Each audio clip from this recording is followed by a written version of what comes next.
எவ்வளவு வேலைகள் இருக்கிறது. எல்லா வேலையும் தேவனை மகிமைப்படுத்தும்படியா தான் இருக்கிறது.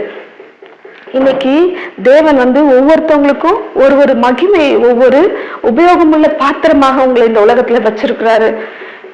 நீ நினைக்க கூடாது, ஐயோ நான் அவனை மாதிரி ஆகலையே, ஏன் நான் அவனை மாதிரி ஆகல, நான் மட்டும் ஏன் இப்படி இருக்கிறேன், அவன் வேற மாதிரி இருக்கிறான், நான் இப்படி இருக்கேன். இல்ல இல்ல, கர்த்தர் உன்னை இப்படிதான் உருவாக்கி இருக்கிறாரு. உன் தாயின் கருவில் உன்னை உருவாக்கினேன்னு சொல்லி ஏசாயால சொல்றாரு. உன் தாயின் கர்ப்பத்தில் இருக்கும்போது நான் உன்னை உருவாக்கினேன். நம்மளை உருவாக்குனது யாரு? தாயின் கர்ப்பத்திலேயே அவர் நம்மை உருவாக்கி விட்டார். தேவன் தான் நம்மளை உருவாக்கினார். அப்போ அவர் நம்ம தாயின் கர்ப்பத்துல இருக்கும்போதே நமக்கு இதுதான் அப்படின்னு சொல்லி நமக்கு நியமித்து வைத்திருக்கிறார். அப்போ நீ மற்றவங்களை பார்த்து நான் ஏன் அப்படி ஆகல, நான் அப்படி இருந்துன்னா நல்லா இருக்குமே, இல்லை, அவனுக்குரியதை தேவன் அவனுக்கு கொடுத்திருக்காரு, உனக்குரியதை தேவன் உனக்கு கொடுத்திருக்கிறாரு. அவன் மேல இருக்கிறதுனால அவனை கர்த்தர் தலையில தூக்கி வச்சுட்டு மேன்மையா ஆட போறது கிடையாது. நீ இந்த வேலை செய்யறதுனால ஏதோ ஒரு வேலை, நீங்க என்ன வேலையை தாழ்மையா நினைக்கிறீங்களோ, கீழே சிறுமையா நினைக்கிறீங்களோ, அந்த வேலையை நீங்க செய்யும்போது நான் அந்த அளவுக்கு மேன்மையா இல்லைன்னு நீங்க நினைக்கிறீங்க. ஆனா கர்த்தர் அப்படி நினைக்கல, உங்களையும் மேன்மையா தான் நினைக்கிறாரு. உங்க 2 பேரையுமே எப்படிதான் தேவன் பார்க்கிறாரு? ஒரே களிமண்ணினாலே செய்யப்பட்ட 2 பாத்திரங்களாக தான் பார்க்கிறாரு. அவன் டாக்டரு, நீ கம்பவுண்டருன்னு கர்த்தர் பிரிச்சு பார்க்கறது கிடையாது. 2 பேரையும் ஒரே களிமண்ணினாலே செய்த பாத்திரமாக தேவன் பார்க்கிறார். 2 பேரையும் ஒரே விதத்துல அவரால் யூஸ் பண்ண முடியும், அவரால் உபயோகப்படுத்த முடியும். அவன் டாக்டரா இருந்து அவனால என்ன தேவனை மகிமைப்படுத்த முடியுமா, காரியம் செய்ய முடியுமோ அவன் அதை செய்வான். நீ கம்பவுண்டரா இருந்து என்ன தேவனை மகிமைப்படுத்தும்படியான காரியம் உன்னால செய்ய முடியுமோ அந்த காரியத்தை நீ செய்து கொண்டிருக்கணும். ஆக மொத்தம் உலகத்துல எல்லா வேலையும் தேவனுடைய பார்வையில நல்ல வேலை தான். கர்த்தர் மகிமைப்படும்படியாய் தான் உங்களுக்கு அந்த வேலையை கொடுத்திருக்கிறார். அப்போ நீங்க என்ன பண்ணணும், இன்னையிலிருந்து உங்களுடைய வேலையை குறித்து நீங்க சிறுமையாய் நீங்க நினைச்சு கொண்டிருந்தீங்கன்னு சொன்னா, இல்ல இல்ல இது எனக்கு தேவன் கொடுத்த வேலை, நான் தேவனை மகிமைப்படுத்தும்படியா இந்த இடத்துல இருக்கிறேன்னு சொல்லி அவரை மகிமைப்படுத்தும்படியா அந்த வேலையை நீங்க செய்ய வேணும். அதை விட்டு ஏன் ஆண்டவரே என்னை டாக்டராவோ வக்கீலாவோ உருவாக்கல, நான் அப்படி இருந்தா நல்லா இருந்திருப்பேனே என்று தேவனை பார்த்து நீங்கள் கேள்வி கேட்கக்கூடாது. ஏன்னா களிமண் குயவனை பார்த்து கேள்வி கேட்க முடியாது. அது போலதான் நம்மளாலையும் தேவனை பார்த்து கேள்வி கேட்க முடியாது. எதனால கேள்வி கேட்க முடியாதுன்னு பவுல் என்ன சொல்ல வர்றாருன்னு பார்ப்போமா? ரோமர் 9ஆம் அதிகாரம், அதே அதிகாரத்துல 10, 11 ஆகிய வசனங்களை நான் வாசிக்கிறேன். இதுவும் அல்லாமல் நம்முடைய பிதாவாகிய ஈசாக்கு என்னும் ஒருவனாலே ரெபேக்காள் கர்ப்பவதியான போது பிள்ளைகள் இன்னும் பிறவாமலும் நல்வினை தீவினை ஒன்றும் செய்யாமலும் இருக்கையில் தேவனுடைய தெரிந்து கொள்ளுதலின் படி இருக்கிற அவருடைய தீர்மானம் கிரியைகளினாலே நிலை நிற்காமல் அழைக்கிறவராலே நிலை நிற்கும்படிக்கு 12 மூத்தவன் இளைவனுக்கு ஊழியம் செய்வான் என்று அவளுடனே சொல்லப்பட்டது. ரெபேக்காள் தெரியும்ல, ஈசாக்கோட மனைவி. ரெபேக்காள் கர்ப்பவதியான போது 2 பிள்ளைகள் அவளுடைய கர்ப்பத்துல. ஒரே சண்டையாம். ஆதியாகமம் 25ஆம் அதிகாரம் வாசிச்சு பார்த்தோம்னா, 25ஆம் அதிகாரம் 23 வரைக்கும் வாசித்து பார்த்தோம்னா தெரியும். அவளுடைய கர்ப்பத்துல 2 பிள்ளைகள், 2ம் ஒன்றோடு ஒன்று மோதி கொண்டது. பயங்கர சண்டை. எதுல? கர்ப்பத்துல இருக்கும் போதே. இவளுக்கு ஒரே என்ன பிரச்சனைன்னு தெரியல, இவ வயிற்றுக்குள்ள ஏதோ நடக்கிறதுன்னு மட்டும் தெரியுது. இவ அதை விசாரிக்கும்படியாய் கர்த்தரிடத்துல போறா. திருப்பிக் கொள்வோம். ஆதியாகமம் 25ஆம் அதிகாரம்.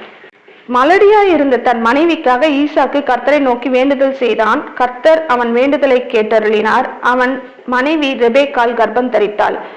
அவள் கர்ப்பத்திலே பிள்ளைகள் ஒன்றோடு ஒன்று மோதி கொண்டிருந்தன. அப்பொழுது அவள், இப்படியானால் எனக்கு எப்படியோ என்று சொல்லி கர்த்தரிடத்தில் விசாரிக்கும்படி போனாள்.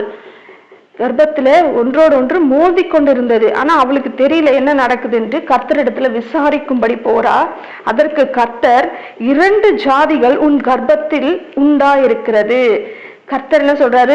2 பிள்ளை உன் வயிற்றுல வளருதுன்னு சொல்லல, 2 ஜாதிகள் உன் வயிற்றில் வளர்கிறது, உன் கர்ப்பத்தில் உண்டாயிருக்கிறது. 2 ஜாதிகள், 2 வெவ்வேறு நேஷன்ஸ். ஜாதிகள்னு சொன்னா பைபிளை பொறுத்த வரைக்கும் 2 நாடுகள், 2 தேசங்கள், 2 தேசம் உன் கர்ப்பத்தில் உண்டாயிருக்கிறது. 2 வித ஜனங்கள் உன் வயிற்றிலிருந்து பிரியும். பிறக்க போறது ஒரு பிள்ளை, 2 பிள்ளை. ஆனா கர்த்தர் என்ன சொல்றாரு? 2 வித ஜனங்கள் உன் வயிற்றிலிருந்து பிரியும். எவ்வளவு பெரிய தேவன்! 2 வித ஜனங்களை ஒரு தாயின் கர்ப்பத்தில் வைத்திருக்கிறார். அவர் அந்த 2 பிள்ளைகளை மட்டும் பார்க்கல, அந்த சந்ததி முழுவதையும் அவர் பார்க்கிறார். அந்த சந்ததியவே அந்த 2 பேருக்குள்ள பார்க்கிறார். அந்த தேசத்தை, அந்த 2 தேசத்தை அவர் காண்கிறார். அவர்களில் ஒரு ஜனத்தார் மற்ற ஜனத்தாரை பார்க்கிலும் பலத்திருப்பார்கள், மூத்தவன் இளையவனை சேவிப்பான் என்றார். ஒரு ஜனம் மற்ற ஜனத்தை பார்க்கிலும் பலத்திருப்பார்கள், மூத்தவன் இளையவனை சேவிப்பான் என்றார். மூத்தவன் யாரு? ஏசா. இளையவன் யாரு? யாக்கோபு. இப்படி 2 பிள்ளைகளும் பிறக்கிறதுக்கு முன்னாடியே அவ வயிற்றில் இருக்கும் போதே கர்த்தர் அவர்களை குறித்தான திட்டத்தை ரெபெக்காளுக்கு அறிவிக்கிறார். இளைய மகன் தான் உயர்ந்த இடத்துல இருப்பான், பெரியவன் அவனை சேவிக்கிறவனா இருப்பான். ஆனா 2 ஜாதிகள் உன் வயிற்றில் இருந்து பிரியும்னு சொல்றாரு. அப்போ இந்த 2 பிள்ளைகளும் வயிற்றுல இருக்கும்போது நல்லது கெட்டது அவங்களுக்கு தெரியாது இல்லையா? கர்ப்பத்துல உருவாகும் போது அந்த பிள்ளைகளுக்கு நல்லது கெட்டது தெரியுமா? தெரியாது. ஆனாலும் தேவன் என்ன செய்யறாரு? அவங்களுடைய நல்வினைகளை, அவங்களுடைய கிரியைகளை பார்த்து அவங்களுக்கு நியமிக்கல ஒரு வேலையை. அவங்களுடைய கிரியைகளை பார்த்து தேவன் இதுதான் உனக்கு, இதுதான் உனக்குன்னு நியமிக்கல. அவர்கள் வயிற்றில் உருவாகும் போதே, கர்ப்பத்தில் உருவாகும் போதே இவன் இப்படித்தான் இருப்பான், இவன் இப்படித்தான் இருப்பான்னு தேவன் திட்டமும் தெளிவுமாய் ரெபெக்காளுக்கு அறிவிக்கிறார். அதே போலதான் இன்றைக்கு நம்ம ஒவ்வொருவரை குறித்தும் தேவன் நம்ம தாயின் கர்ப்பத்தில் இருக்கும் போதே, நம்மளை உருவாக்கும் போதே நமக்கு திட்டமும் தெளிவுமா, நீ இதுதான், நீ தீர்க்கதரிசியா, நீ தீர்க்கதரிசி தான், நீ பிரசங்கியாரா, நீ பிரசங்கியார் தான்.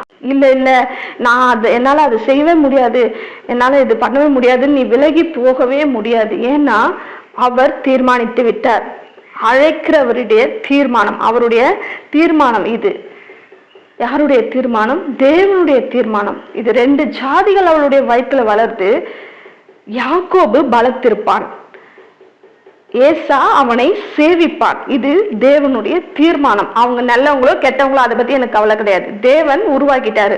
நீ தண்ணி குடிக்கிற பாத்திரமா தான் வீட்டுக்குள்ள இருக்கணும், நீ கால் கழுவுற பாத்திரமா வெளியில தான் இருக்கணும். அது தேவனுடைய திட்டம். அது அவனை கர்த்தரை அந்த 2 பிள்ளைகளும் என்னை ஏன் இப்படி படைச்சிங்கன்னு கேட்க முடியாது, கேள்வி கேட்க முடியாது. ஏன்னா நீ களிமண், உன்னை நான் உருவாக்கினேன், நான் தான் உன் தாயின் கர்ப்பத்தில் உன்னை உருவாக்கினேன். அப்போ அவரை பார்த்து நம்ம கேள்வி கேட்க முடியாது. அவர் அவ்வளோ பெரியவரா இருக்கிறார். அவரை கேள்வி கேட்க நமக்கு எந்த அதிகாரமும் இல்லை.